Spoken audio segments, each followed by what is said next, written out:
ও ভাইয়া তালি টাকা পাঠায়েছে?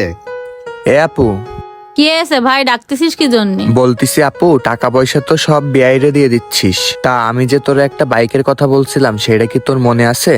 দেখ ভাই, টাকা পয়সা কারে দিয়ে আর না দিয়ে এইসব তোর করা লাগবে না, তুই এখান থেকে যা। আচ্ছা ঠিক আছে, যাচ্ছি। আচ্ছা জয়, এবার বলো। তা কয় টাকা পাঠায়েছে ভাবি? তোমার ভাইয়া তোমার জন্য 30,000 টাকা পাঠাইছে।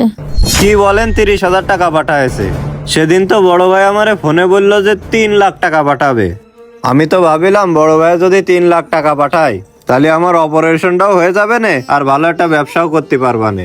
তা এখন তো আপনার কথা শুনে আমার মনে হচ্ছে যে আমার মাথার উপর আকাশ ভেঙে পড়েছে। দেখো জয় ভাই, তুমি মন খারাপ করো না। আসলে সত্যি কথা বলতে কি, তোমার ভাইয়ের কাছে এই মুহূর্তে কোনো টাকা পয়সাও নেই, আর তোমার ভাইয়ার কিছুদিন হইলো কাজও নেই। তা তোমার অসুস্থর কথা শুনে তোমার ভাইয়া একজনের কাছ থেকে ধার করে এই 30,000 টাকা পাঠাইছে। ও, তাহলে আমার অসুস্থতার কথা শুনে ভাই 30,000 টাকা ধার করে পাঠায়েছে। আপনার ফোনটা একটু দেন তো, ভাইয়ের সাথে কথা বলি। ইস, তোমারও তো কথা বলিনি, তোমার ভাইয়ের সাথে এখন কথা বলতে পারবে না নে। কেন ভাবি, ভাইয়ের সাথে কথা বলতে পারবো না? কি হয়েছে? ও, তোমার ভাইয়ার তো ফোন আজ 4-5 দিন হলো চুরি হয়ে গেছে। আমার সাথে তাই কথা বলে আর একজনের ফোন দিয়ে, আমি তাই তোমার ভাইয়ের সাথে ঠিক মতো কথা বলতে পারি নে।